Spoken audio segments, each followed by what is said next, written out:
So Jon Stewart did a segment here where he went on the warpath against corruption and some particular characters who are like the most corrupt. So he's going to start with Menendez. He'll go in on Pelosi. He throws Hunter Biden in the mix there. It's just a phenomenal segment here. Let's watch. According to the New York Times, his lawyers now offering a new explanation as to why he had thousands of dollars in gold and in cash in his home. They say that the habit is rooted in traumatic family history. These are simply my emotional support gold bars.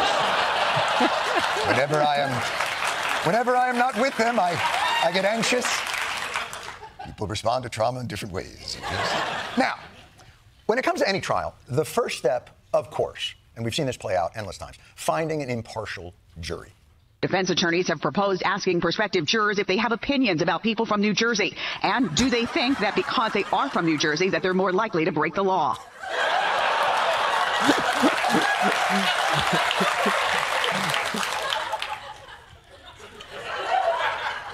You motherfuckers. You bury one union leader at your football stadium whilst running a human organ trafficking ring through some Secaucus rabbis, and suddenly your whole state is a suspect. You believe this, Tone? Huh? Tone, you believe this? Such a good show. Anti-New Jersey discrimination. That's what it is. Me and Crystal are rewatching that show right now, The Sopranos. So obviously this is shaping up to be one of the more cartoonishly blatant corruption cases in some time.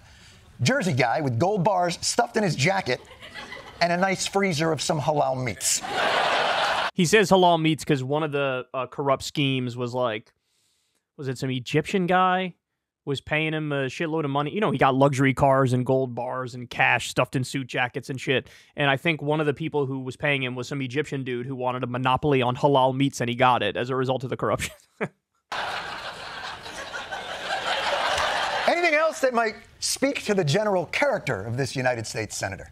Menendez has denied any wrongdoing. According to court filings, his lawyers indicate he may try to blame his wife. Yes, it's those three magic words that every woman is dying to hear. It was her! She did it! You know, I'd feel a lot worse for her if she wasn't also demonstrably a terrible person. But Nadine Menendez, wife of embattled New Jersey senator, killed man in 2018 crash. Oh, my God. Oh, my God. She's like Caitlyn Jenner. Perhaps, read up on it. Perhaps. I can't explain everything right now. I'll just say this. It's f***ing awful.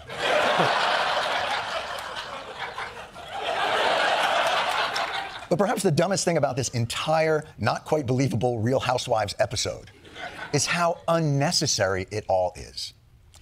You, sir, are an elected official in America's most respected legislative body. It's like a license to print money.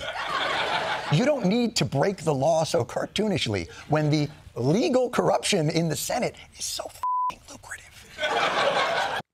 That's right. I mean, they've basically legalized corruption, and he still found a way to do the illegal kind of corruption. What a... Brings us to our new segment, Senator Robert Menendez. How dumb is you?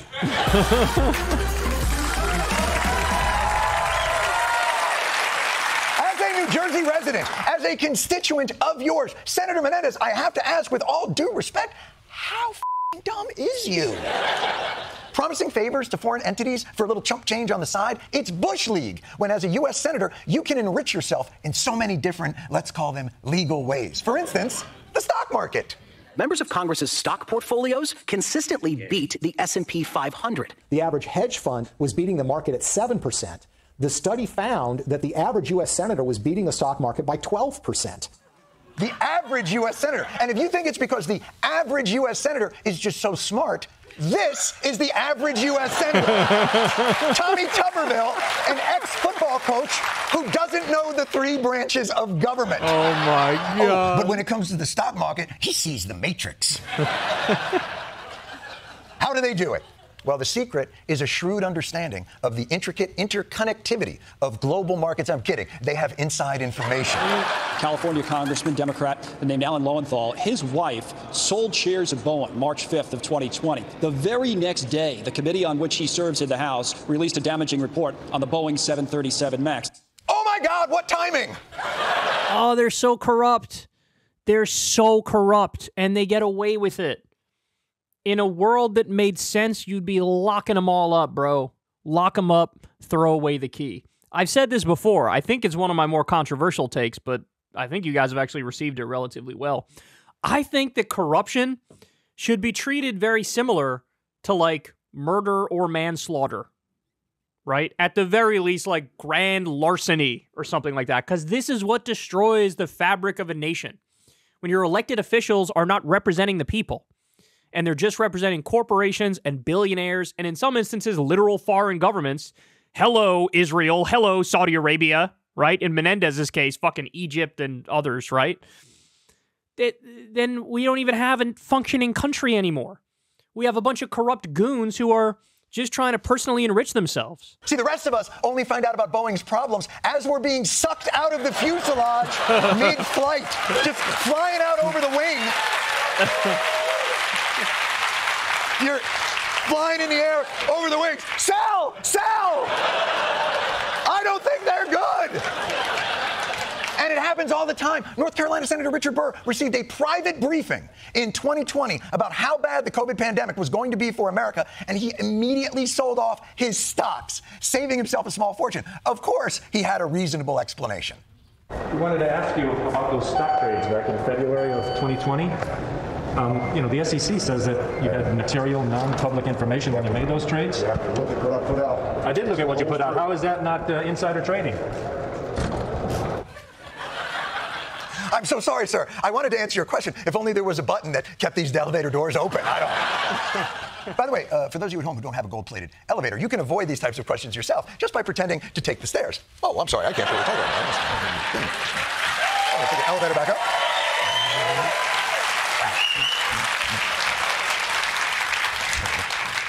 I would do that bit more, but my knees. As soon as I did the first one, because I didn't do it in rehearsal, I did it just now, and I was like, that's not a good idea. That's one of those where you're like, stop the taping and pull me back up. Now, you might be wondering to yourself, how does Congress get away with all this? Well, it may be because Congress is regulated by, let me check my notes, Congress! And it's Congress that has refused to even hold a vote on the bills that have been proposed to ban members of Congress from trading stocks. Because not letting members of Congress insider trade would be un-American. Just listen to one of the biggest beneficiaries of this stock windfall. Should members of Congress and their spouses be banned from trading individual stocks while serving in Congress? No, I don't know to the second one. This is a free market, and people, we have a free market economy. They should be able to participate in that. Free market. Excuse me, Ms. Speaker, I don't mean to interrupt. I'm Martha Stewart from the Why the Did I Go to Jail Times Picayune. Why the did I go to jail? But here's the thing. In a free market, everyone has access to the same information. So unless you're going to put all of us on the committees, I don't get it. Now, to be fair, Congress does have rules against corruption. Members of Congress are not allowed to receive what might be viewed as enticements or bribes from lobbyists. No free concert tickets. They cannot accept food, baked goods, sandwiches, etc. It just would not be proper. But in Congress's infinite wisdom, they do allow organizations to set up what are called leadership PACs, where a congressperson can turn political donations from lobbyists into slush funds. A pharma lobbyist cannot buy a senator a panini and some NyQuil. But through the PAC, they can pay for 5-star hotels for Kirsten Gillibrand, luxury resorts for Ted Cruz, and even golf lessons for Rand Paul. Oh. It's all in Ayn Rand's famous book, Atlas Putted. It's corruption. Really? These, like, giant fucking loopholes that just make them so brazenly corrupt. This is what the media should... We need to rely on a comedian on Comedy Central to give us all these facts. You'd never see anything like this on CNN, but this is grotesque, man. That's my literate crowd. I read that in college, actually. This is corruption in plain sight. We won't accept gifts, but if I want to have a luxury experience and you would like to pay for it and then join me on said experience where we can discuss issues important to you and your industry, who's the wiser, right? Senator Mike Lee of Utah? Shortly after this slopeside lunch for 22 friends, we decided to ask Senator Mike Lee just why he's doing this. Politicians raise funds, and this is what we do. I just want to like this. I enjoy skiing. Thank you very much. Yep. Thanks a lot. From now on, I am ending every uncomfortable conversation I ever have about anything with, I enjoy skiing. Good day. But are luxury lobbying vacations still too much work, Senator Menendez? Because you could always write laws that directly benefit your side business, like the way Senator Chuck Grassley netted $370,000 in farm subsidies, or the $5.3 million that California Rep. Doug LaMalfa got for his gentleman farm. And by the way, for that much money, you better be growing actual gentlemen. It's all legal and not a gold bar in sight. Or you can leverage your stature in government to get lucrative lobbying positions for your wife and your 3 kids, like Missouri Senator Roy Blunt. I don't even understand why that would be a question. Everybody's family does something. My father was a corporate lobbyist, like his father and his father before him. Yes, everybody's family does something. For instance, your daughter might receive unusually green-lighted Chinese patents. Or your son-in-law might receive billions in no questions asked Saudi investment. Or your son might get a lucrative seat on a corporate board. Let's hear Hunter explain that one away. If your last name wasn't Biden, do you think you would have been asked to be on the board of Burisma? I don't know. Probably not. Hunter's the most honest of all of them. Holy shit. Out of all the senators and representatives who dodged and prevaricated and wouldn't answer any questions, you know you're in trouble when the most honest and transparent person in a story of government corruption is the ex-crackhead. Yeah. Now, you might...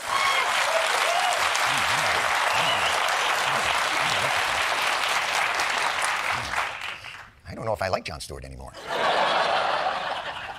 Now, you might think someone should step in and stop Congress from being able to enrich themselves. Perhaps the Supreme Court. Well, it will come as no surprise that the same guys who think it's fine to accept a luxury Winnebago from a wealthy businessman have made it much harder to police corruption. In a decision called McDonnell versus the United States, they said that the appearance of corruption is not nearly enough for it to be considered against the law. It must be...